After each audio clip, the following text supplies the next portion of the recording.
¿Qué hay, mi queridísimo ser del otro lado de la pantalla? Mi nombre es Gregory Vicent y hoy vamos a comenzar con la segunda parte de lo que veníamos ya haciendo en el proyecto anterior, en el cual estábamos realizando la conexión entre un backend y un frontend.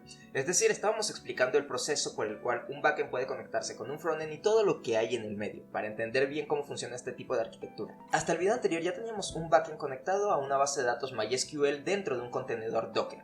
Ahora, en este video nos va a tocar meter nuestra aplicación backend dentro de otro contenedor Docker para simular que este está dentro de un entorno de producción real. Y por supuesto estaremos haciendo el frontend, que también vamos a contenerizar después en un contenedor Docker, el cual va a estar consumiendo la API de este backend. De esta manera tendríamos nuestras tres aplicaciones, nuestro frontend, nuestro backend y nuestra base de datos, cada uno en un contenedor Docker simulando que están en un entorno de producción realista. Cada uno realizando sus funciones de forma independiente, pero al mismo tiempo trabajando todos en conjunto. Una vez sabiendo bien lo que vamos a hacer, comencemos con este proyecto. Ok, primero que nada vamos a arrancar nuestro proyecto como lo teníamos hasta el video anterior.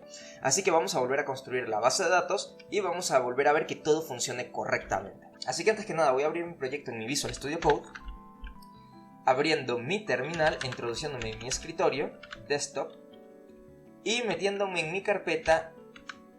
No, descargas no, es escritorio, que aquí está en español.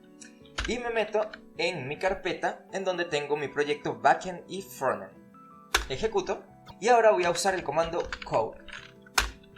Y si eres nuevo y estás viendo este video es desde esta segunda parte, te recomiendo que vayas primero al video anterior en donde hacemos toda esta construcción tanto del backend como la conexión a la base de datos y la construcción de la base de datos. De todas maneras, este proyecto va a estar en un repositorio de GitHub que les voy a dejar acá abajo en la descripción del video, por si quieren ya tenerlo completo. Ok, una vez abierto nuestro proyecto, lo vamos a dejar ahí quietecito. Aquí tenemos la parte del backend, la cual vamos a necesitar tocar un poco más para configuraciones ya dentro de nuestro contenedor Docker y la conexión a nuestra base de datos. Y también que podamos manejar ciertas cuestiones de los permisos CORS que vimos en el video anterior para poder conectar nuestro frontend hacia nuestro backend o hacer que nuestro frontend consuma la API que ya está expuesta en nuestro backend. Pero para no perder mucho tiempo vamos a ir haciendo dos cositas simultáneamente, ¿ok? Primero que nada, este frontend que habíamos hecho aquí, esta carpeta, era meramente demostrativa. Yo la voy a eliminar, ¿ok? Voy a eliminar este frontend, mover a la papelera y voy a irme nuevamente hasta mi terminal. Y estando aquí en la base, en donde dice backend, voy a ejecutar el siguiente comando, el cual va a ser npx create react app para crear una nueva aplicación frontend con React.js. Y también voy a estar nombrando a mi aplicación de alguna manera. En este caso, este proyecto frontend le voy a poner frontend, como ya lo teníamos anteriormente. Puedes ponerle el nombre que tú quieras, pero por mera comodidad y para que se vea más explicativo, yo le pongo este nombre. Por otra parte, estoy utilizando Create React App no porque React.js sea la única manera de conectar un frontend con un backend de esta manera, sino por la comodidad que me ofrece React.js de que ya me ofrece un servidor de desarrollo. Entonces va a ser mucho más fácil contenerizar la aplicación y tenerla expuesta con este mismo servidor. Esa es la única razón, pero podríamos estar haciendo esto perfectamente también con un HTML, CSS y JavaScript puros, o con cualquier otro tipo de framework de JavaScript como Angular o Vue. Así que ejecutamos, y estoy ejecutando esto en este instante primero porque va a tomar tiempo. Va a tomarse unos instantes y mientras esto se está procesando o va creándose el proyecto de Create React App, nosotros vamos a abrir otra terminal. Y mientras eso se va creando el proyecto, nosotros vamos a ir configurando nuestra base de datos nuevamente. Para esto voy a aplicar sudo docker y voy a expandir esto un poco para que lo puedan ver bien y vean todos los comandos docker que voy a estar utilizando. Y les recuerdo, como en el video anterior, vamos a estar utilizando docker, pero no hace falta que tengas conocimientos profundos de docker. Yo voy a estar ejemplificando aquí todos los comandos y voy a estar explicando el para qué se usa cada uno de los términos que estoy utilizando. Ok, lo primero que vamos a hacer es descargarnos con un Docker pull un contenedor Python, o mejor dicho, una imagen Python de Docker. Es decir, vamos a estarnos bajando una máquina que ya contenga todo lo necesario para poder instalar y correr aplicaciones con Python. Así que ejecuto. Aquí me está pidiendo mi usuario, o sea, mi root, lo puse mal.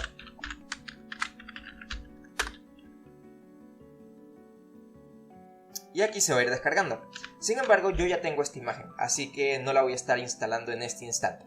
Tú simplemente instálalo y deja que se procese. Eso va a tomar un poco de tiempo, así que hay que tener algo de paciencia dependiendo de cómo sea tu internet. Ahora, lo que a mí realmente me importa es primero que nada ver que nuestra aplicación Python que teníamos hasta el video anterior funcione bien. Así que voy a volver a correr un contenedor Docker, pero esta vez con la base de datos MySQL. Te recuerdo que para hacer esto hay que hacer un Docker o en mi caso es sudo Docker pull MySQL para también tener instalado este contenedor. Y si quieres adelantarte un poco, también puedes hacer el mismo caso, sudo docker pull, pero con Node, para también tener instalado el contenedor de Node. Estos tres contenedores vamos a estarlo utilizando en este video, ¿ok? Estas tres imágenes de Docker vamos a usarlas en este video. Ya teniendo nuestras imágenes Docker, ahora sí vamos a proceder a crear un contenedor Docker con MySQL para nuestra aplicación de backend. Así que vamos a hacer un sudo docker run. Y que quede muy claro, eso no lo he mencionado, pero el comando sudo yo lo uso porque uso Linux, pero si tú estás utilizando Windows probablemente no te lo pida. De todas maneras, eso es algo que puedes chequear en la documentación muy rápidamente. Pero el resto del comando es exactamente el mismo. Sudo docker run --name. Esto le va a ofrecer un nombre específico a nuestro contenedor Docker, que en mi caso va a ser db de base de datos. Yo le podría poner ahí el nombre que yo quisiera. ¿Qué sigue? Pues nosotros vamos a necesitar exponer este contenedor Docker hacia un puerto de mi máquina local. Es decir, el contenedor Docker va a estar existiendo como si fuera una máquina aparte de mi sistema actual que estoy utilizando, mi sistema físico, y necesito que esa máquina virtual, por decirlo de alguna manera, que no es exactamente lo que es un contenedor Docker, pero para decirlo de una forma más simple, necesito que exponga el puerto de esa máquina hacia mi máquina propia para yo poder ver lo que está en ese puerto y poderme conectar a él. En este caso, el puerto que utiliza las aplicaciones MySQL es el 3306. Entonces yo quiero exponer el puerto 3306 de mi contenedor Docker a el puerto 3306 de mi máquina local. Además de eso, voy a necesitar una variable de entorno, la cual se llama MySQL -root o root piso password. Esto es para ofrecerle un password o asignarle un password a mi usuario root dentro de mi base de datos MySQL que voy a estar creando. Yo le coloco aquí una clave, 1, 2, 3, 4, 5, algo muy sencillo. Y además de esto voy a necesitar colocar "-d" para que el contenedor no muera al ser ejecutado. Fuera de eso voy a decirle que voy a ejecutar un contenedor MySQL. Luego vamos a tener que borrar este contenedor y crear otro más con algunas configuraciones un poco diferentes, pero eso ya lo vamos a ver más adelante y les voy a explicar el por qué hay que hacer eso. Aquí vemos que hay un pequeño conflicto, pero es por el nombre db. En el proyecto anterior yo le había puesto este mismo nombre y si hago un sudo docker ps, vamos a ver que no tengo nada corriendo. Pero si ejecuto "-a", voy a ver todos los contenedores que tengo, inclusive los que ya están detenidos, pero siguen existiendo de alguna manera. En este caso, este contenedor Docker está detenido, pero sigue existiendo. Entonces, yo tengo que anular o remover este contenedor para poder usar ese mismo nombre, db. Vuelvo a ejecutar el comando que teníamos hasta hace un segundo y ahora ya todo debería correr perfectamente. Ok, ahí ya vemos que me asignó un ID para ese contenedor Docker. Y si ahora hacemos un sudo docker ps, vemos que ahora sí que está ejecutándose mi contenedor Docker en este instante. Voy a limpiar mi terminal y ahora me voy a introducir dentro de mi contenedor Docker. Así que voy a hacer un sudo docker exec, esto es para ejecutar un comando dentro de mi contenedor Docker. Ahora le voy a decir que este comando quiero que lo ejecute de forma interactiva, es decir, que yo pueda manipularme o moverme dentro de dicho comando. Voy a decirle que quiero que ejecute este comando dentro de mi contenedor db y quiero que me ejecute una bash para yo poder tener una terminal interna en mi contenedor Docker. Ahora vemos que el prompt de mi terminal cambió. Eso significa que estoy dentro de este contenedor Docker que acabamos de crear. Eso lo podemos ver si hacemos un ls y vemos que ahí están todos los archivos de mi contenedor Docker. Pero a mí lo que realmente me interesa es la aplicación MySQL. Y quiero que noten esto en un instante. Esto es algo de lo que me estuve fijando cuando comencé a utilizar precisamente esta imagen de Docker de MySQL. Y es que me dice que no puede conectarse con el servicio de MySQL a través del socket que aquí está asignado. Esto puede incomodarte un poco al inicio, inclusive estresarte por no saber qué está ocurriendo, pero es muy sencillo. el socket o la aplicación de MySQL necesita un tiempo para ejecutarse, necesita unos instantes para poder cargarse por completa. Entonces vamos a esperar unos instantes hasta que MySQL termine de hacer todos los procesos necesarios para poder funcionar y continuamos con esto. Y simplemente hay que estar atentos e ir haciendo un MySQL hasta que este mensaje deje de aparecer. Así que vamos a esperar para eso. Ok, después de un rato de ir probando, como pueden ver aquí hice varios intentos de utilizar el comando MySQL, vamos a ver que el mensaje va a cambiar. Ahora simplemente me dice que no podemos acceder al usuario root con el localhost sin un password. Eso quiere decir que ya mi MySQL está listo para ser usado, pero hay que usar MySQL-P para introducirle un password, el cual ya acabamos de establecer como 12345. Fue ese password que estuvimos utilizando en la variable de entorno. Así que ejecutamos y vemos que ya estoy dentro de mi MySQL. Ok, entonces vamos a ver qué bases de datos ya tengo creadas aquí. Así que voy a hacer un show databases. Vemos que en realidad tengo las que ya están predefinidas por MySQL, pero no tengo ninguna propia. Si vamos hasta el proyecto que teníamos en el backend, precisamente, vamos a darnos cuenta que en databases, o mejor dicho, aquí en los datos de configuración de nuestra base de datos, en las variables de entorno tenemos el nombre de la base de datos, la cual es test. Entonces hay que asignar este mismo nombre a la base de datos, o hay que crear una base de datos con ese mismo nombre. Así que yo voy a aplicar un create database test. Ejecuto y veo que todo funcionó perfectamente. Así que voy a volver a hacer un show databases. Y vemos que ahora sí tengo a mi test creado aquí. Ya tengo mi base de datos lista. Así que, ¿qué sigue? Pues vamos a ejecutar nuevamente nuestra aplicación de Fast API, que es nuestro backend. Voy a ir nuevamente hasta mi otra terminal. Aquí ya la tengo. Y mejor voy a guardar esta para que no se vea muy confuso. Voy a expandir esta, voy a ampliar un poco la letra. Y vemos también que ya mi proyecto de frontend está creado, ¿ok? Pero de momento vamos a ejecutar nuestro backend. Yo voy a introducirme mediante cd a mi backend. Y estando dentro de la carpeta de mi backend, recuerden que primero tenemos que correr nuestro entorno virtual de Python. Así que vamos a ejecutar el comando source then bin activate para mis amigos de Mac OS y Linux. Lo ejecutamos y vemos que ya está corriendo aquí. Y bueno, esto ya lo había mencionado en el video anterior, pero no viene de más también mencionarlo en esto por si a alguien le da flojera ir al video anterior. Para correr el entorno virtual de VEM con mis usuarios de Windows, vamos a ir hasta la documentación oficial de Python. Así que vamos a ir a Python VEM. Vamos a ir hasta este primer enlace que está aquí.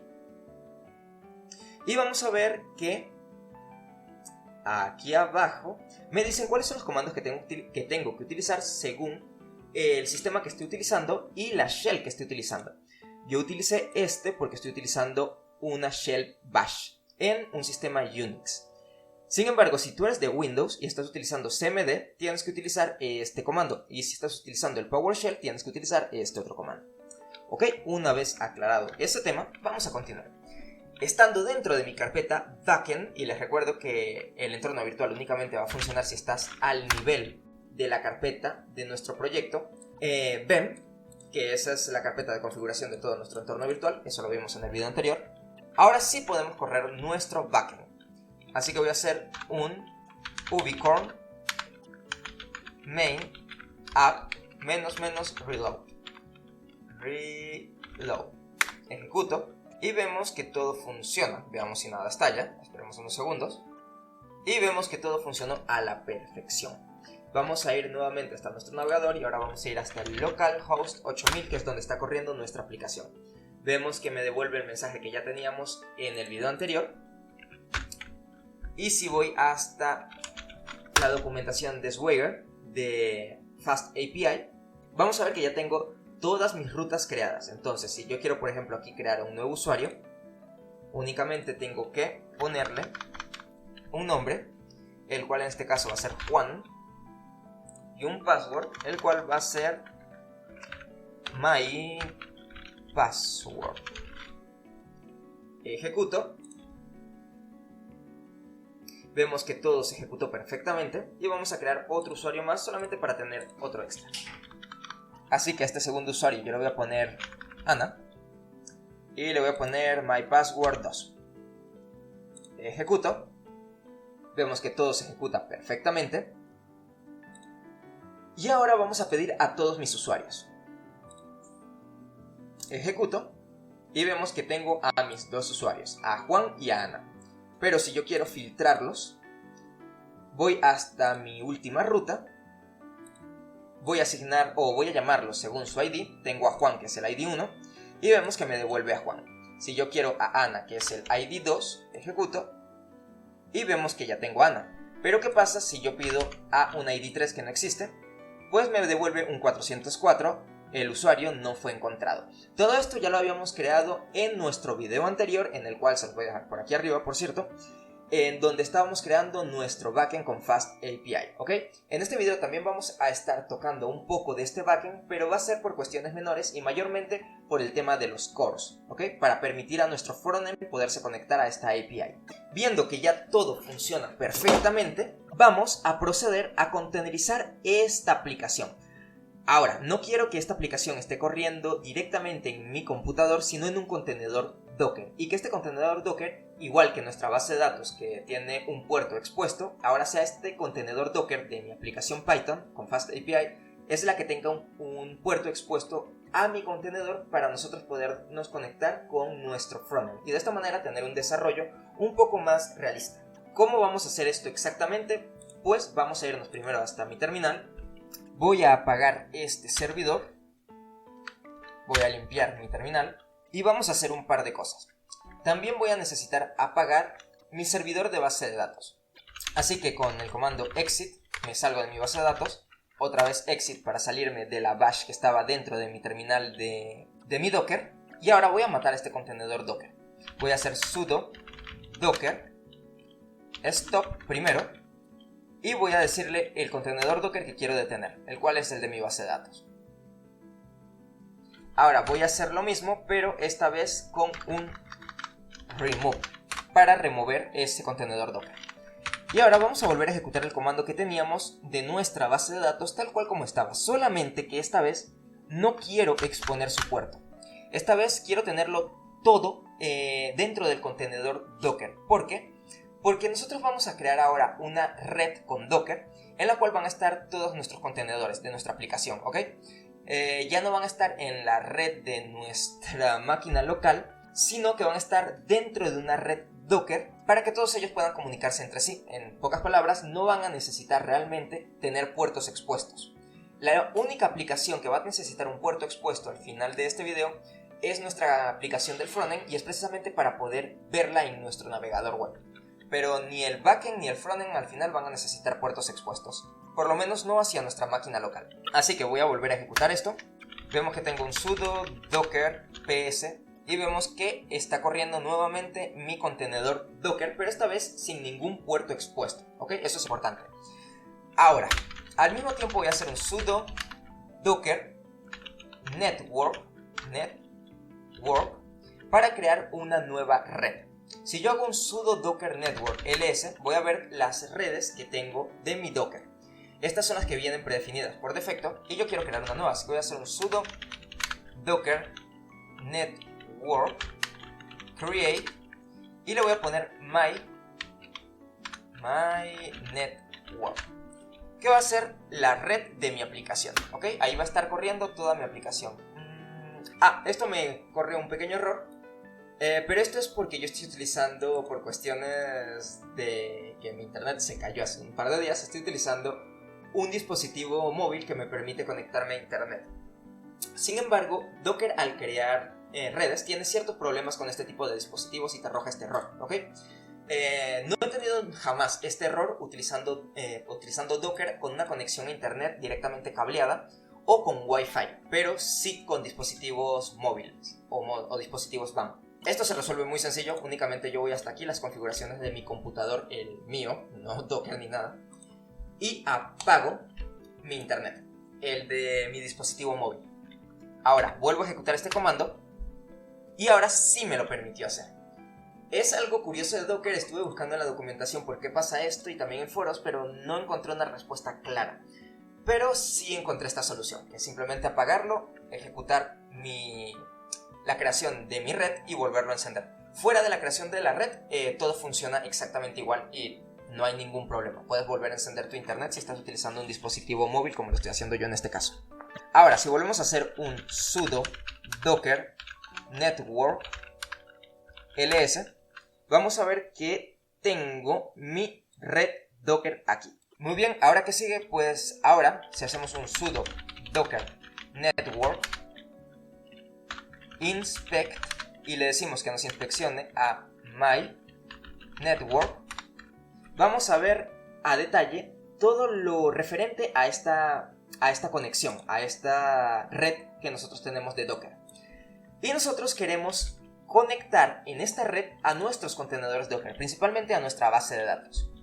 ¿Cómo hacemos esto? Pues usando el comando sudo docker network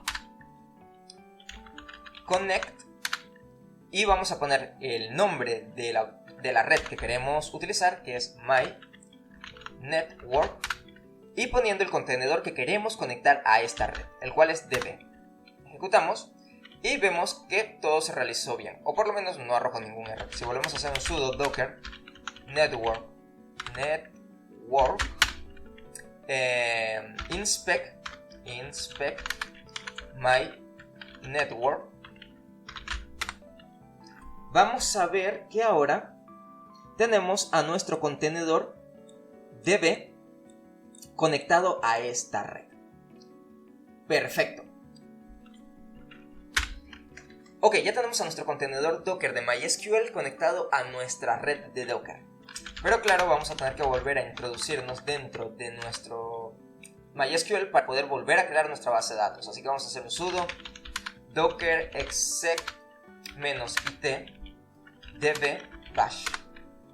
Vamos a introducirnos en MySQL -p. Le ponemos nuestro password. Vemos show databases. Vemos que no existe ninguna base de datos. Y vamos a poner un create database test. Volvemos a ver las bases de datos y vemos que ya tenemos nuevamente creada nuestra base de datos test. Ahora vamos a irnos hasta nuestra otra terminal, donde estamos dentro de nuestro backend. Y bueno, para esto en realidad ya no hace falta estar dentro de nuestra carpeta backend. Pero ya estoy utilizando esta terminal, así que tampoco hay ningún tipo de problema. Ahora, lo que yo quiero hacer es mi aplicación backend, contenerizarla en un contenedor Docker con Python y poderla conectar también a esta misma red para que se pueda conectar a mi base de datos MySQL. Para esto vamos a necesitar hacer un par de cosas. Lo primero es hacer un sudo docker --name y le vamos a poner backend para indicar que el nombre de este contenedor Docker va a ser backend. -p para exponer el puerto de nuestro contenedor Docker de nuestro backend, en el cual nosotros vamos a estarle indicando que queremos que se exponga el puerto 8000, ya que es en donde está corriendo nuestro contenedor o donde está corriendo nuestra aplicación backend, y lo voy a exponer hacia el puerto 8000 de mi máquina local. Aquí vamos a necesitar un par de cosas extra. Esta aplicación yo voy a querer que esté viviendo en este contenedor Docker de Python en un archivo en particular, o mejor dicho, en un directorio particular. Así que le voy a asignar una estación de trabajo. Para eso es la bandera W, que es de Workspace, y le voy a indicar que todo este proyecto viva dentro de App. Ahora, al mismo tiempo, no queremos estar apagando constantemente el contenedor Docker para realizar todos los cambios que vayamos a necesitar, porque sí, todavía vamos a necesitar realizar un par de cambios más dentro de este backend, pero no queremos estar apagando el contenedor, encendiendo el contenedor, apagando el contenedor, encendiendo el contenedor. Por eso vamos a crear un bin mount. Esto es básicamente enlazar una carpeta o un directorio de nuestro computador físico, de nuestro computador local, hacia el contenedor Docker. Es decir, vamos a enlazar en la carpeta de mi proyecto backend hacia la carpeta del contenedor Docker app. Entonces, cada cambio que yo haga dentro de mi backend en mi máquina local se va a ver reflejado dentro de los archivos de mi contenedor Docker. De esta manera podemos tener un desarrollo mucho más ágil. Así que eso lo hacemos con el comando "-b", indicándole la ruta en donde existe mi proyecto actualmente, en la cual la mía es, y lo mejor es usar una ruta completa, no una ruta relativa. El mío está en home Gregory dev, o no, esto está en escritorio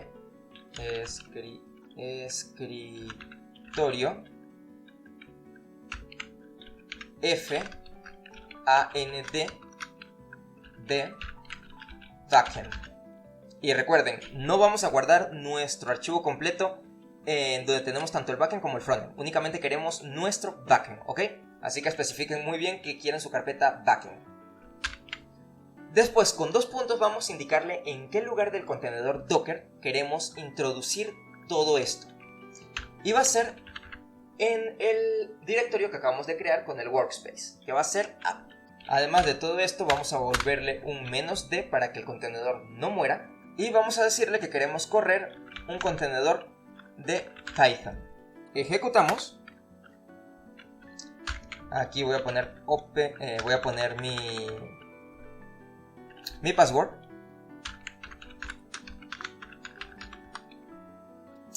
Y ya vi que me equivoqué. Aquí un segundo. Volvemos a nuestro comando y olvidé una cosa muy importante, y es el hecho de indicarle a Docker que va a correr un contenedor. Olvidé colocar aquí la sentencia run. Entonces el comando completo debería estar bien, solamente que me faltó ese run. Ejecutamos una vez más. Vemos que me devuelve un ID y vemos que al parecer todo está funcionando. Pero lo que realmente me preocupa es que el contenedor Docker realmente esté vivo en este instante y no se haya encendido, haya muerto y se haya apagado. Así que hagamos un sudo docker ps y vemos que en efecto el contenedor se encendió, murió y se apagó.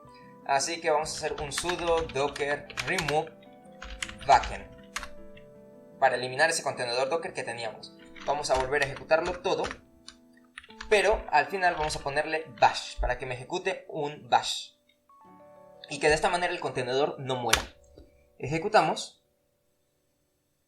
Vamos a volver a ver si de casualidad no murió. Y este sigue muriendo. Sudo docker remove backend. Vamos a limpiar y vamos a hacer un sudo todo lo que teníamos, pero esta vez de forma interactiva.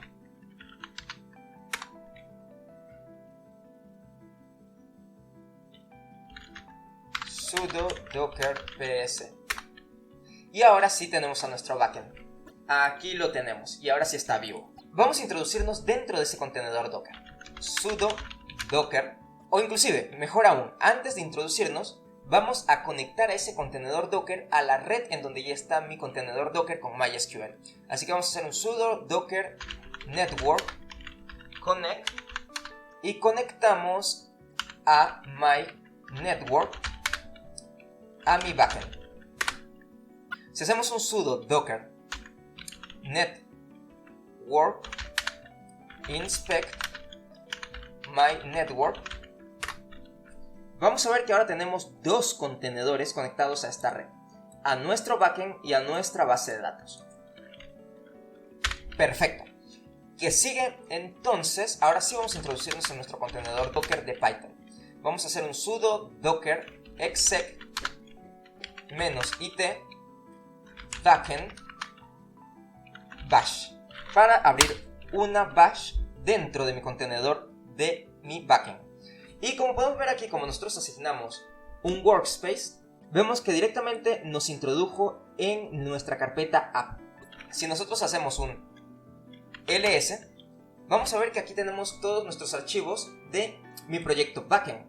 Y cada cambio que yo haga dentro de mi backend, en mi máquina local, se van a ver reflejados aquí. Sin embargo, esto todavía no va a estar funcionando. Y eso es porque no hemos bajado las dependencias necesarias para que este proyecto funcione dentro de este contenedor.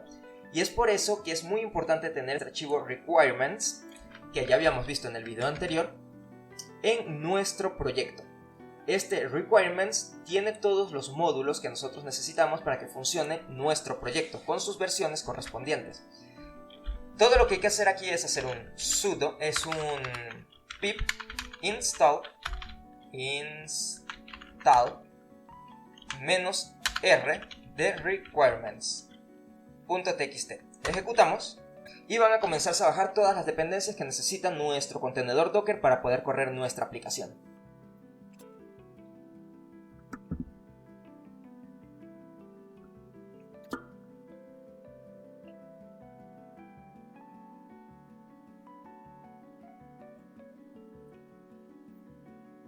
Ok, aquí ya se instaló todo lo necesario para que nuestro contenedor Docker pueda correr nuestra aplicación. Así que ahora vamos a hacer un ubicorn main app, y en producción no deberíamos aplicar el comando --reload, pero en este caso sí que lo vamos a hacer porque queremos que nuestro contenedor Docker pueda ver los cambios reflejados que nosotros estemos haciendo en nuestros archivos. Así que, pues, en este caso sí es conveniente poner el -reload. Lo ejecuto y vemos que comienza a correr nuestra aplicación. Sin embargo, esto va a estallar, como acaban de ver. Esto tiene una razón de ser, ¿ok? Y esto es porque ya mi base de datos MySQL no está en la dirección localhost. Ahora está alojado en su propia dirección. Sin embargo, Docker nos da la facilidad de que en vez de estar buscando cuál es esa dirección particular, únicamente necesitamos colocar el nombre que nosotros ya le asignamos a ese contenedor Docker para que pueda ser conectado. ¿Cómo hacemos eso? Pues muy simple. Vamos a irnos hasta nuestro backend, vamos a irnos hasta nuestro archivo de configuración en donde teníamos todas las variables de entorno que permitían la conexión a nuestra base de datos, y en donde dice dbhost localhost vamos a quitar esto. Y ahora vamos a asignarle el nombre que le pusimos a nuestra base de datos de Docker, el cual es db. Guardamos y ya con esto deberíamos podernos conectar a dicha base de datos. Ahora voy a apagar esta terminal y antes que nada quiero ver quiero ver con un cat, en este caso yo uso Linux, por eso puedo verlo con cat, lo que tengo dentro de mi archivo database.py. No era en database.py, era con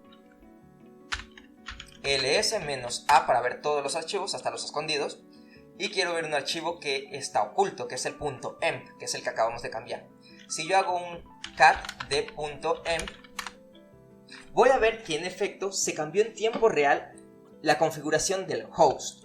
Es decir, el cambio que yo hice aquí en mi proyecto, en mi máquina local, se vio reflejado en mi contenedor Docker, lo cual es fantástico. Ahora, si volvemos a ejecutar el comando para correr nuestra aplicación, veamos que esto no estalle, y ahora sí está corriendo perfectamente, se conectó bien a la base de datos. Ese era el único cambio que había que hacer. Sin embargo, aún hay otra cuestión más. Yo expuse esta aplicación en mi puerto 8000, y eso lo podemos ver aquí abajo. Si abro otra terminal, si hago sudo docker ps,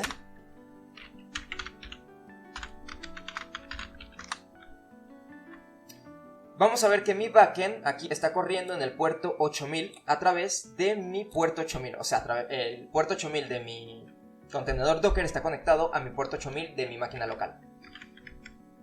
Pero si yo voy hasta mi puerto 8000 de mi máquina local en mi navegador web y ejecuto, esto no debería verse, así que vamos a abrir otra terminal. Otra pestaña, perdón. Y hago el localhost 8000. Y vemos que no hay conexión, o sea, no hay nada aquí en este puerto. Eso es debido a que cuando tú corres una aplicación en un contenedor Docker, hay que asignarle otro parámetro más.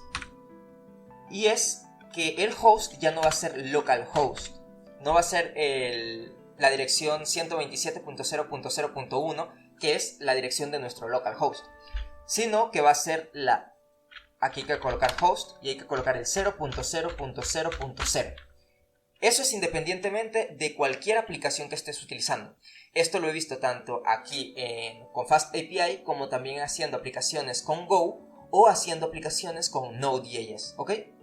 Así que ejecutamos. Esperemos que todo resulte bien, que debería. Y ahora, si volvemos a ejecutar esta aplicación en el puerto 8000, vemos que ahora sí me carga mi aplicación. Ok, eso está perfecto. Y de hecho, si volvemos de nuevo y hacemos un docs,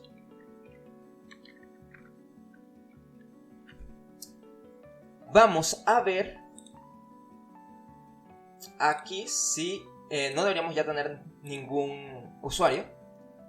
Vemos que me devuelve un array vacío. Vamos a volver a crear a nuestros dos usuarios que teníamos anteriormente, los cuales eran Juan con su password 1. Ok, todo bien. Y a Ana con su password 2. Y bueno, porque nos sentimos motivados, vamos a crear otro más que se llame Carla con un password 3. Ejecuto y vemos que ahora tengo 3 usuarios. Vamos a ver a nuestros usuarios y vemos que aquí los tengo a todos. Ok, mi aplicación está funcionando perfectamente ya dentro de un contenedor Docker. Ahora viene la parte interesante, y sé que este video ya se ha llevado un rato y todavía no hemos entrado en ello, pero era importante entender cómo poder containerizar estos proyectos para poderlos utilizar ya de forma adecuada para ejemplificar el tema de cómo conectar un backend con un frontend, o un frontend con un backend y así viceversa. Así que lo próximo que vamos a hacer es comenzar a crear nuestra aplicación de frontend, ¿ok? Esa ya la tenemos aquí creada. De momento vamos a cerrar esta carpetita y vamos a abrir nuestra carpeta de frontend. Este fue el frontend que fue creado con el Create React App, ¿ok? Aquí únicamente nos va a interesar lo siguiente, y es en nuestra carpeta src nuestro app. Esto es exactamente lo que nosotros queremos ver. Si nosotros vamos hacia nuestra terminal nuevamente, y por ejemplo aquí vamos a salirnos hacia atrás y vamos a introducirnos en el frontend. Una vez en nuestra carpeta frontend vamos a hacer un npm start para ejecutar nuestra aplicación de React.js. Y como podemos ver, automáticamente me abrió una ventana en mi navegador web en el puerto 3000. Eso es porque las aplicaciones de React.js en general se corren en el puerto 3000 o por defecto. Eso también puede ser configurado, pero nosotros lo dejamos así tal cual. Vamos a esperar un poco a que se siga cargando el servidor web. Muy bien, ya corriendo nuestra aplicación de React.js, vamos a continuar con lo que realmente nos interesa, y es el realizar nuestra conexión a base de datos. Ok, esto va a ser muy sencillo. Primero que nada, vamos a borrar todo lo que tenemos aquí en nuestro archivo app, que es básicamente el que está representando esto que tenemos en pantalla. Así que desde el div voy a eliminar todo lo que está aquí.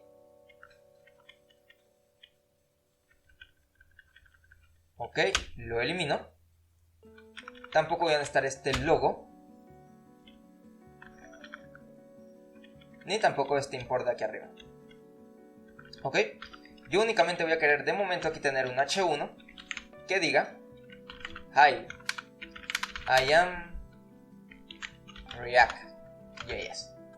Ahora guardo y vamos a ver cómo esto cambia en tiempo real. Perfecto. Aquí es donde va a vivir nuestra aplicación de React.js, así que yo le voy a poner aquí como nombre Frontend and Backend App, por ponerle un nombre. Y vemos que ahí está. Ok, ahora sí pensemos, ¿qué vamos a necesitar nosotros para poder consumir esta API? Pues nosotros vamos a necesitar hacer un conjunto de peticiones fetch hacia nuestra API para que podamos consumirla a través de nuestro frontend. Para ello vamos a necesitar importar a un useEffect y a un useState. Ok, y vamos a necesitar a nuestro useState. Y todo esto viene de React. Ok, una vez importado esto, nosotros vamos a necesitar ejecutar esta función fetch. Y esta función fetch internamente va a tener una arrow function, en la cual vamos a necesitar utilizar un fetch, como habíamos dicho, para hacer la conexión. También podríamos utilizar una assign await, pero vamos a hacerlo de esta manera, únicamente porque es un poco más sencillo ya que es un proyecto pequeñito. Aquí voy a introducir de dónde quiero consumir estos recursos. En este caso es en el http //localhost, porque es en mi propio computador, en el puerto 8000 de la ruta API users, para tener a todos mis usuarios. Ahora vamos a tener un then, el cual me va a devolver una respuesta que vamos a parsear como un JSON. Y finalmente este then va a responder y me lo va a mostrar todo en un console.log de res. Pero en este useEffect, para que no se nos vuelva loco y comience a hacer esta petición una y otra vez, hay que pasarle un array vacío como segundo parámetro. Ahora, ya tenemos esta pequeña conexión a nuestro backend. Esta es la forma más sencilla de realizar una conexión de frontend a backend para poder consumir nuestra API, que recordemos está en un contenedor Docker. Pero si vamos hasta nuestro navegador web e inspeccionamos para ver la consola, vamos a ver que hay un conjunto de errores. Voy a recargar para que lo vean bien. Y vemos que me arroja errores de Cross Origin Request Blocked. Es decir, las reglas de CORS me están indicando que nosotros no podemos acceder a este recurso porque está bloqueado y no nos permite el acceso. Esto es algo que nosotros tenemos que solucionar y tener muy en cuenta cuando creemos una API que quiere ser consumida por externos. Hay que pensar muy bien si queremos que esta API, como la que nosotros creamos en nuestro backend, sea consumida por cualquier persona, es decir, una API pública, o únicamente por un dominio concreto. En nuestro caso, nuestro dominio localhost 3000 no tiene permisos de acceder a nuestro recurso en el localhost 8000. Para esto hay que asignarle esos permisos mediante parámetros de CORS y unas cabeceras especiales. Así que vamos ahora a cerrar un segundo aquí la carpeta de nuestro frontend y vamos a abrir nuevamente la de nuestro backend. Y vamos a ir directamente hasta nuestro archivo main, que va a ser el que realmente nos va a interesar para este instante. Y justamente aquí debemos importar de from fast API al middleware CORS middleware. Una vez tenemos a este middleware de fast API, vamos a irnos hasta acá abajo. Y acá abajo nosotros vamos a crear una variable llamada origin. Esta variable puede llamarse de cualquier otra manera, pero pues evidentemente estos van a ser los origen de la conexión que pueden ser permitidos para esta API, ¿ok? Y esto lo vamos a poner como un arreglo.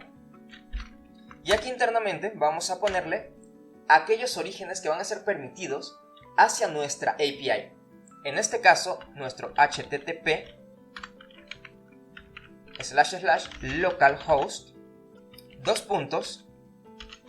3000, que es en donde está corriendo nuestra aplicación de frontend. Una vez hecho esto, vamos a aplicarle a nuestra app.addMiddleware para asignarle este middleware que acabamos de crear. Entonces le asignamos el CORS middleware y vamos a necesitar otro conjunto de parámetros para que no tengamos problemas con las conexiones, o mejor dicho, con el consumo de recursos de nuestra API desde afuera. Vamos a necesitar un parámetro llamado allow origins,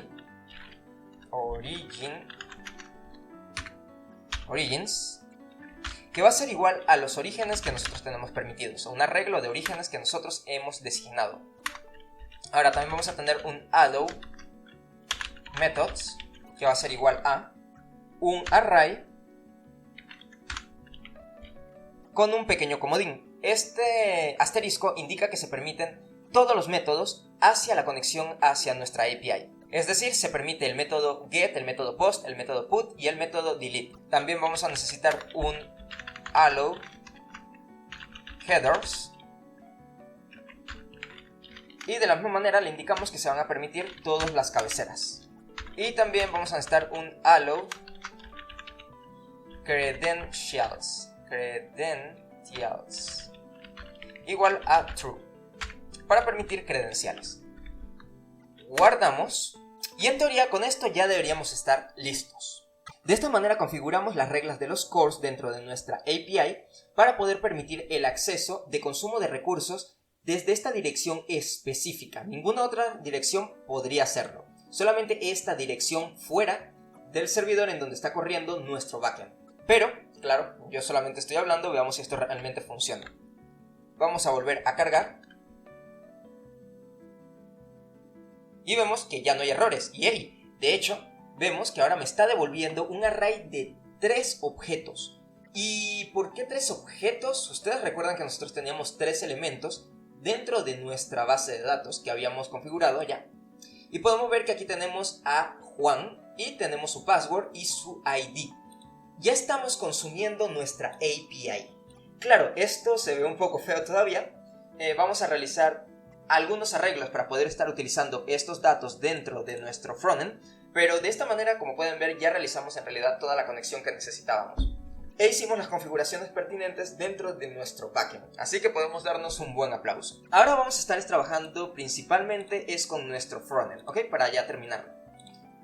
Vamos a ir hasta nuestra app, y aquí en app voy a tener a mi useState, el cual va a contener los datos que van a traerse desde mi API. Así que yo voy a ponerle aquí users y get users. A ver. Ahora uso mi useState y voy a pasarle un array vacío, ya que así es como comienzan generalmente.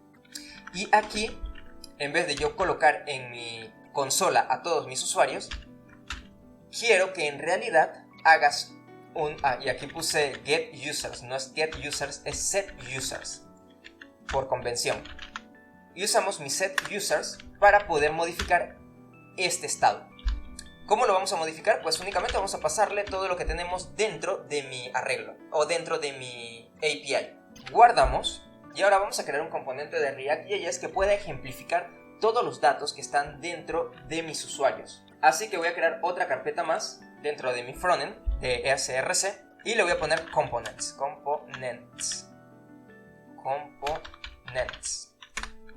Voy a crear aquí un archivo que se llame usersbox.js. Aquí voy a crear una función con un export default function, la cual le voy a poner igualmente userbox. Y recuerden, muy importante, en React.js hace falta que los nombres de nuestros componentes comiencen con mayúscula, si no, no son considerados componentes y no van a funcionar. Esto solamente lo digo para que lo tengan en cuenta, me ha llegado a pasar. Aquí vamos a hacer un return y de momento vamos a pedirnos que nos retorne un h2. Un h2 que diga hi, I am userbox. Guardamos, vamos nuevamente hasta nuestra app y aquí en app vamos a importar a dicho componente. Import userbox y vamos a colocarlo por acá. Esto lo voy a encerrar todo dentro de un main.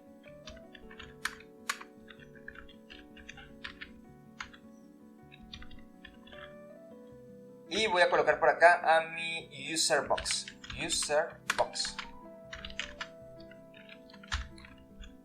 Ok, guardamos. Y vemos que aquí tengo a mi userbox.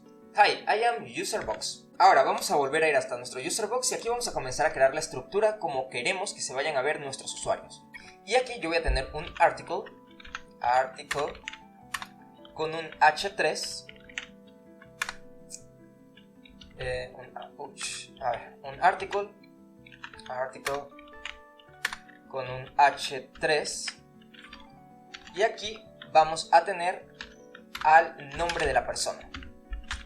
También vamos a tener una p con su password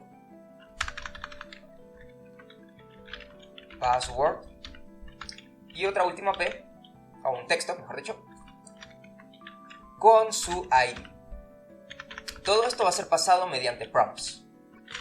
vamos a destructurar las props y vamos a decirle que nos pase el name, el password y el ID.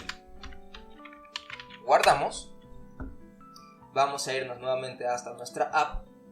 Y aquí en donde tenemos a nuestro user box, vamos a hacer lo siguiente. Vamos a colocar directamente algo de código de JavaScript, lo cual vamos a estar colocando aquí a nuestros users.map, ya que sabemos que es un arreglo que nos va a estar trayendo nuestra API. De estos usuarios voy a querer a cada usuario por separado. Y vamos a querer que todos los datos que nos traigan cada uno de estos usuarios sean introducidos dentro de mi user box. Aquí sabemos que vamos a necesitar un name, el cual va a ser de username. Vamos a necesitar también un password, que va a ser traído de user.password. Y también vamos a necesitar un ID, que va a ser traído de user.id. Y también vamos a necesitar un último prop, que es la key. ¿Por qué la key? Porque aquí estamos agarrando un conjunto de elementos. Entonces, para que React.js realmente no se confunda y entienda realmente cuáles son cada uno de estos elementos, hay que asignarle a cada uno de estos elementos una key específica. Esta key debe ser como, por decirlo así, un ID único de cada uno de los elementos que se van a estar generando. Lo ideal es que no coloques el index de cada uno de estos elementos, sino que coloques algún dato que nunca se vaya a repetir. Este ID jamás puede repetirse, o esta key, mejor dicho, no debe repetirse entre ninguno de los elementos. Y justamente nosotros tenemos un user ID que no se va a repetir jamás en ninguno de estos elementos. Así que podemos usarlo para esto. Guardamos y terminamos de cerrar esto. Ahora sí, guardamos. Vamos a ir hasta nuestro navegador y vemos que tenemos a cada uno de nuestros usuarios. Tenemos a Juan, tenemos a Ana y tenemos a Carla. Perfecto, ya nos van apareciendo nuestros usuarios, pero nosotros también podíamos crear usuarios. Así que vamos a generar eso. Vamos aquí a tener un create user.js. Vamos a asignarle a esta función el nombre de export default. Bueno, primero que nada vamos a exportarla de forma predefinida y vamos a decirle que esta función se va a llamar create user.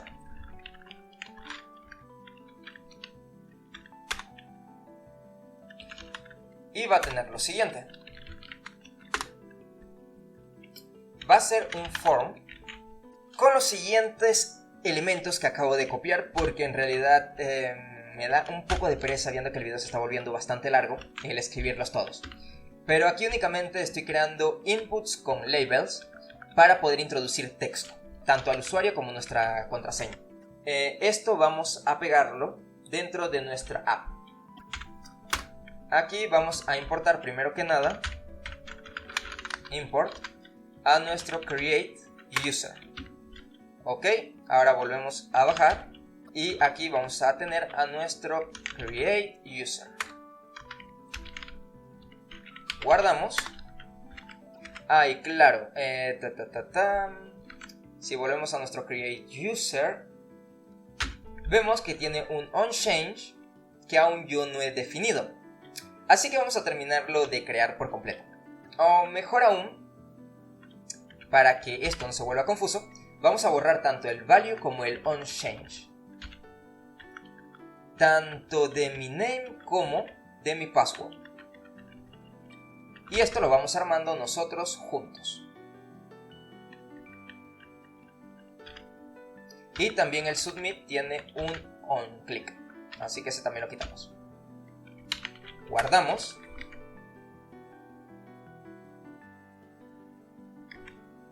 ¿Y dónde está el error ahora? Vamos a recargar. Ok, ya, y eso es todo. Ahora tenemos este pequeño formulario en donde podemos introducir a nuestro nombre y nuestro password de cada uno de nuestros usuarios, por supuesto. Y aquí va a venir otra petición fetch más, ya que necesitamos conectar, o mejor que conectar, necesitamos agregar un nuevo elemento desde nuestro frontend hacia nuestro backend. Para lo cual vamos a volver a necesitar importar a nuestro use effect y a nuestro use state.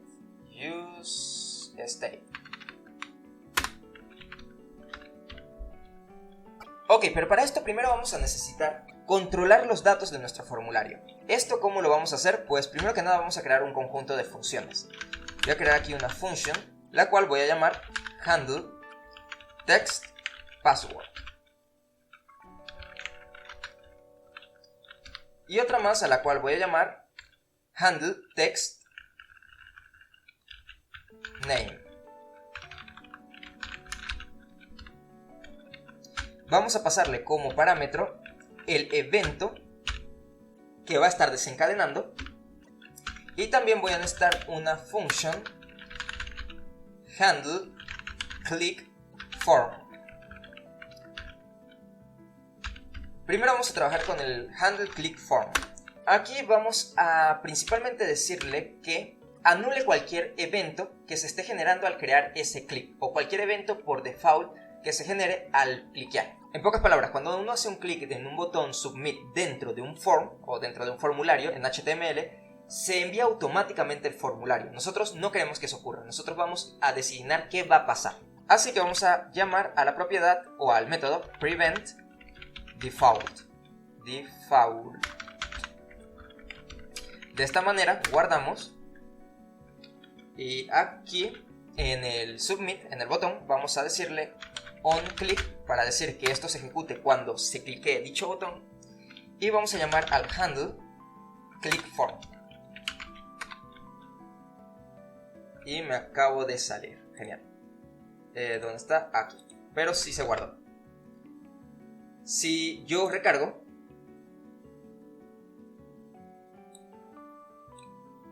y cliqueo, ven que no ocurre absolutamente nada. Eso es justamente lo que estábamos buscando. Ahora, voy a necesitar también a mi useState para crear un par de estados para este componente en particular. Voy a crear una constante a la cual voy a llamar textName y setTextName, la cual voy a igualar con un useState. Y va a ser un texto vacío.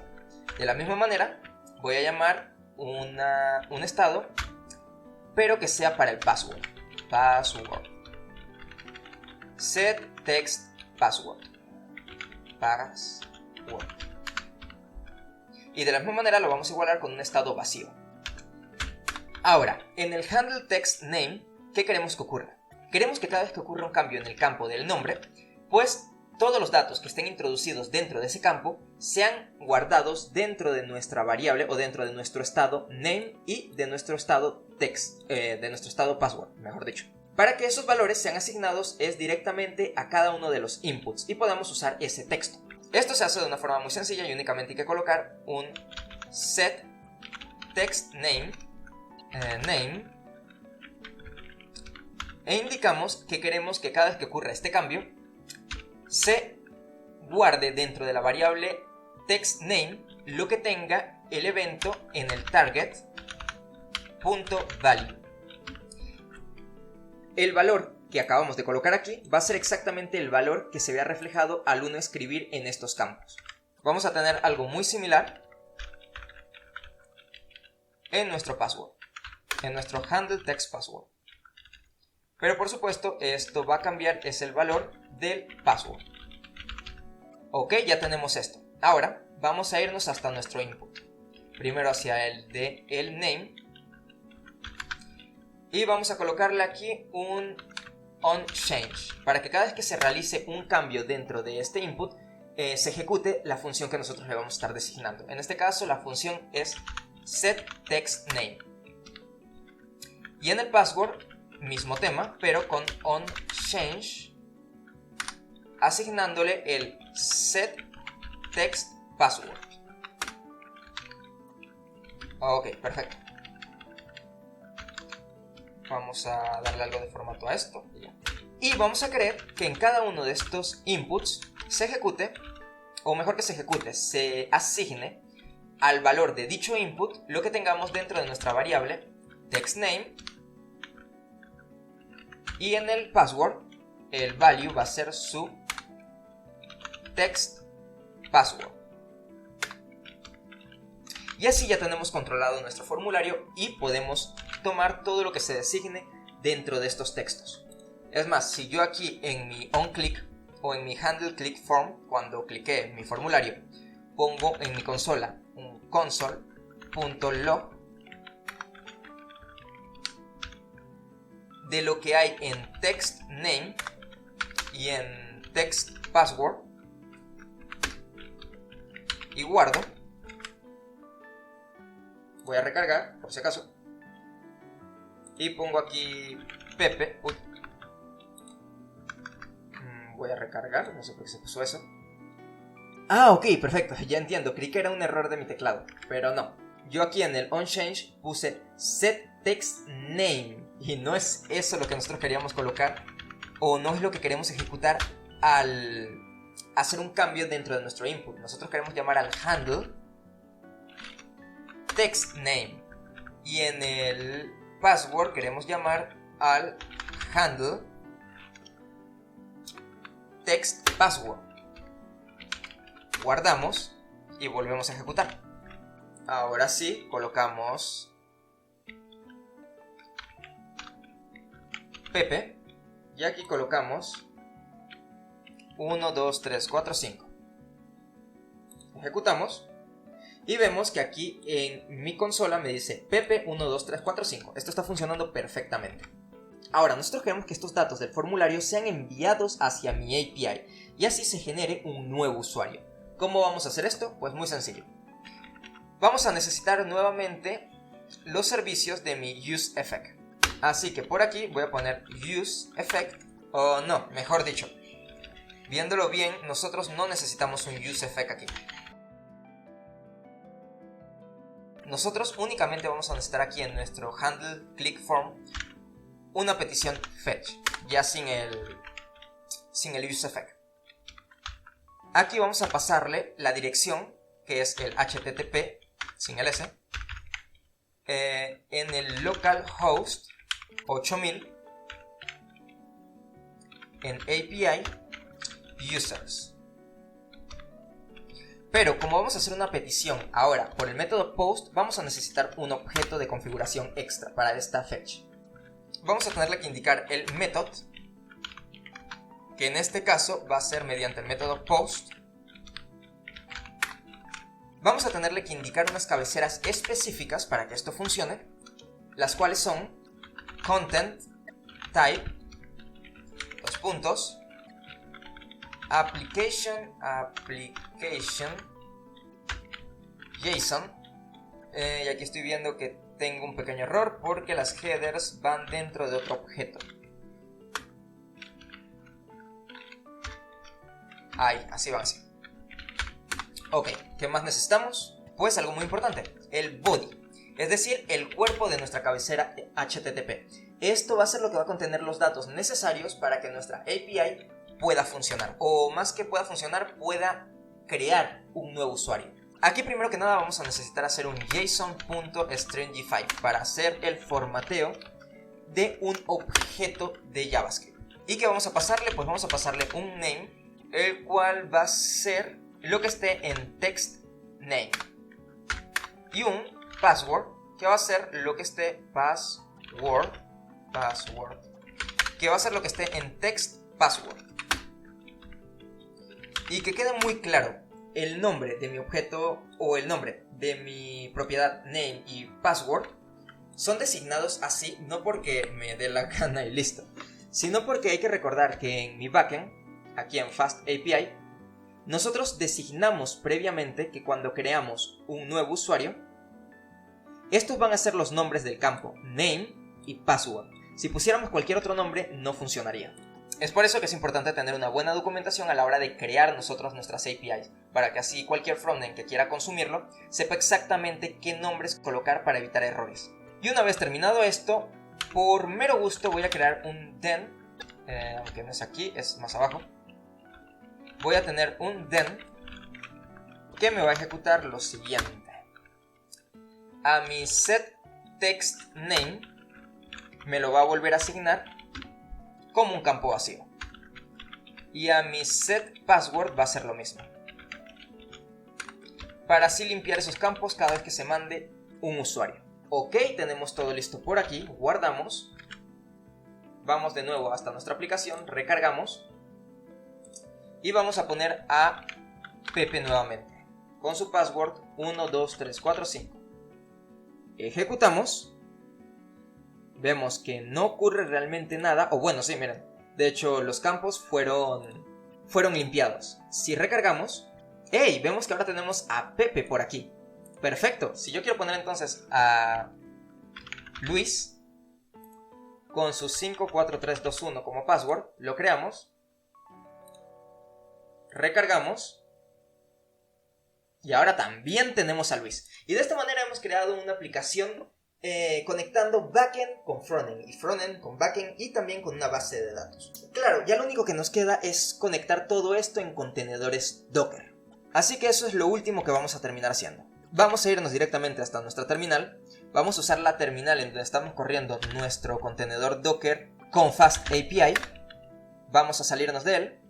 Voy a apagar ese contenedor con sudo docker stop backend.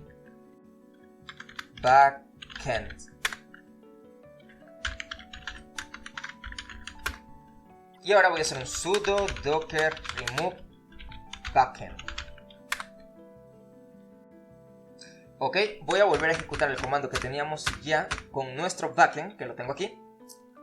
Pero esta vez no quiero que tenga ningún puerto expuesto, ¿ok? Así que lo ejecutamos una vez más. Vamos a hacer un sudo docker network inspect my network.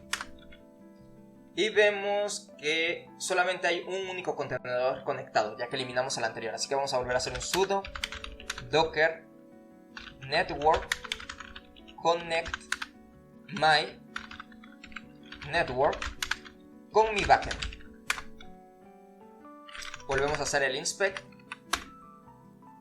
y vemos que ahora también tenemos a mi backend conectado. Perfecto. Por ahí todo bien. Y vamos a volver a hacer un sudo docker exec para volver a correr todo nuestro contenedor Docker. De forma interactiva vamos a decir que queremos en nuestro backend una bash. Ahora hacemos un pip install -r de los requirements.txt.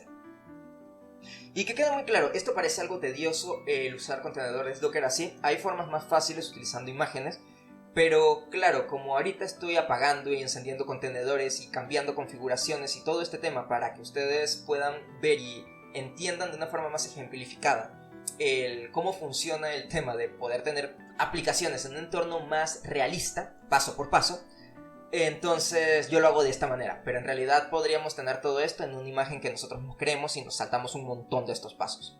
Solo para que no se me agobien mucho con Docker y crean que Docker en realidad solo te complica la vida. No, Docker es una herramienta fabulosa, de hecho. Perfecto. Ahora vamos a volver a hacer un ubicorn. Un bicorn no, es ubicorn. Main app -- reload, por si acaso necesito hacer algún otro cambio. -- host del 0.0.0.0. Ejecutamos.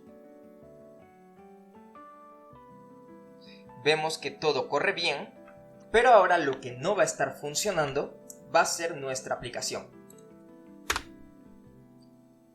Como pueden ver, se rompe porque no puede conectarse. Eso es precisamente porque ya no tenemos expuesta nuestra aplicación de backend en el puerto 8000. Pero eso está bien, porque ahora nosotros vamos a correr nuestra aplicación de frontend en un contenedor Docker dentro de la misma red en donde está nuestra base de datos y nuestro backend. Así que voy a cerrar o voy a apagar el servidor de mi frontend y vamos a hacer lo siguiente. Vamos a hacer un sudo docker run --name frontend para ponerle un nombre, frontend -p, porque este sí quiero que tenga un puerto expuesto para yo poderlo ver en mi navegador. Sé que es el puerto 3000 hacia el puerto 3000. El puerto 3000 de mi contenedor Docker hacia el puerto 3000 de mi máquina local. También voy a querer que tenga un workspace, el cual también podemos llamarle app. Y voy a querer tenerle un bin mount, para que yo también pueda hacer cualquier cambio que quiera hacer desde mi computador hacia el contenedor Docker de mi proyecto. Así que sé que esto está en el host, en el home, Gregory, dev, o no, esto está en escritorio,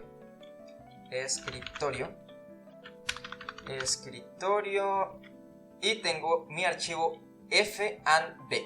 Y no hay que olvidar que nosotros queremos es a nuestro frontend, no queremos el proyecto entero dentro de este contenedor Docker, queremos es a nuestro frontend. Y vamos a decirle en dónde queremos que se aloje. Pues quiero que se aloje en mi app. Voy a decirle que corra con -d de forma interactiva en un contenedor o con una imagen Node. Queremos que corra con una imagen Node en este contenedor Docker. Y ejecutamos.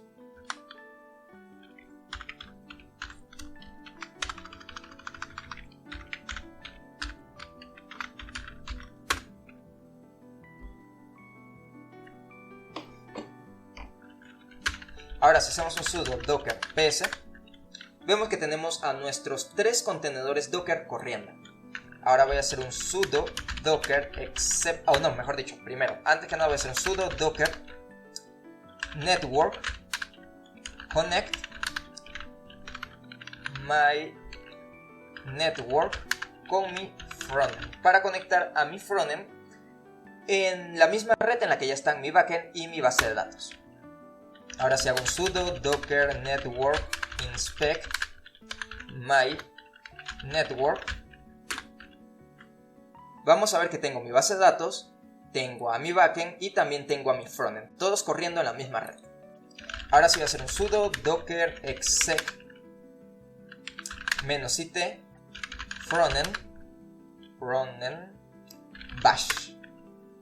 Estando dentro de mi contenedor Docker, voy a ver todo lo que tengo y aquí tengo todo mi proyecto. Ahora voy a hacer un npm install para instalar todas las dependencias necesarias para que pueda correr este contenedor, o para que pueda correr mi aplicación de React.js dentro de este contenedor Docker. Muy bien, una vez instalado todo, vamos a hacer un sudo docker, sudo docker no, ya estoy automatizado, un npm start dentro de mi contenedor Docker, para inicializar el servidor de React.js. Muy bien, listo, vamos a ejecutarlo en mi navegador web. Y vemos que está corriendo casi perfectamente, casi. Y esto, claro, tiene una razón de ser, nos vuelve a arrojar el error de los course origins. Pero eso es porque nosotros le habíamos declarado en nuestro backend, por acá, que permitiera el acceso en mi main desde mi localhost 3000. Sin embargo, esta aplicación ya no está corriendo en el localhost 3000. Sí está corriendo en el puerto 3000, pero está corriendo en el puerto 3000 de mi contenedor Docker. Yo voy a abrir una nueva terminal, y sé que tengo muchas terminales abiertas, pero es una más, nunca viene mal. Bueno, solo para el rendimiento de mi computador, que va a comenzar a ponerse lento. Pero si hago un sudo docker network inspect, y olvidé ponerle inspect my network,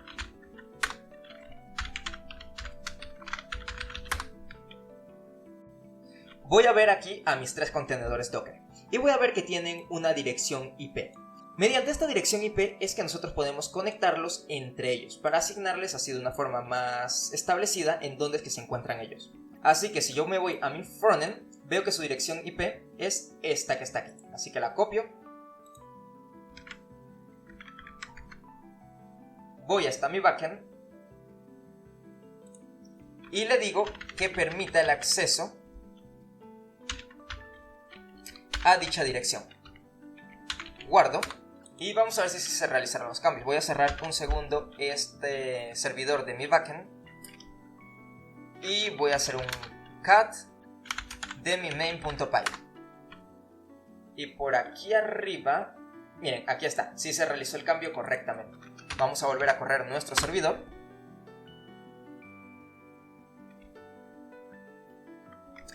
y vamos a volver hasta nuestro navegador web. Recargamos.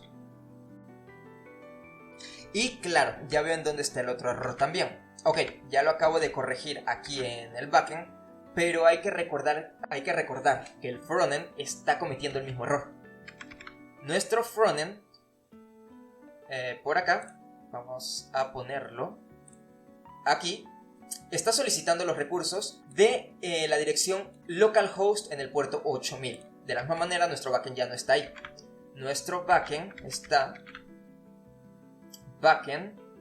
en esta dirección que está aquí. Así que la vamos a copiar y la vamos a colocar.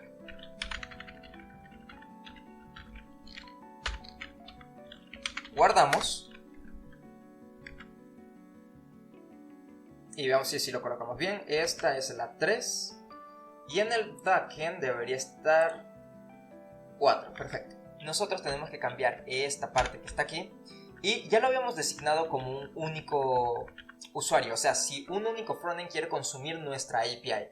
Pero ¿qué pasa si nosotros, por ejemplo, queremos hacer que esta API sea pública y todo el mundo la pueda consumir? Pues muy sencillo, aquí colocamos un asterisco. De esta manera estaríamos dando permiso a cualquier recurso externo que pueda consumir nuestra API. Así que guardamos y recargamos.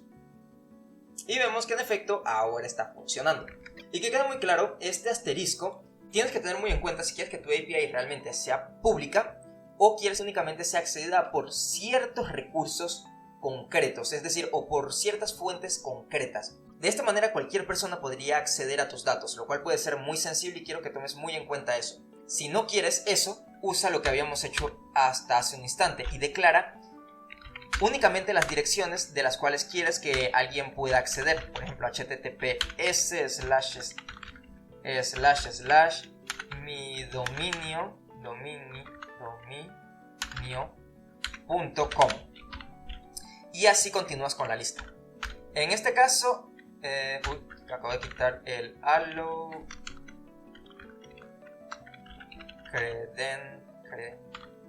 credentials igual a true. Ok. Ajá, entonces, como habíamos dicho, si queremos que cualquier persona pueda acceder a nuestra API, colocamos un asterisco. Y de esta manera volvemos nuestra API pública. Y podemos ver que todo está funcionando correctamente y cada una de nuestras aplicaciones, tanto el backend como la base de datos como el frontend, están corriendo en contenedores Docker independientes, como podemos verlo por aquí. Sé que este video fue bastante largo en realidad, no creí que me fuera a extender tanto, pero espero que todo se haya entendido correctamente, que hayan entendido bien el funcionamiento de Docker a la hora de hacer este tipo de ejemplos y de comprender cómo se conecta un backend con un frontend, las cosas que hay que tener en cuenta, el uso de los cores y el mecanismo en conjunto, cómo funcionan estas tres aplicaciones en un entorno real. Eso ha sido todo hasta ahora y te recuerdo que si te gustó el video me dejes un buen like, te suscribas, lo cual me ayuda muchísimo. Y si tienes alguna idea para algún futuro video, déjamelo acá abajo en los comentarios. Muy seguramente lo estaré considerando para un futuro video. También si quieres que toquemos alguna nueva tecnología o si quieres dar algún aporte, siempre es bienvenido aquí. Eso ha sido todo hasta ahora y nos vemos hasta la próxima. Bye bye.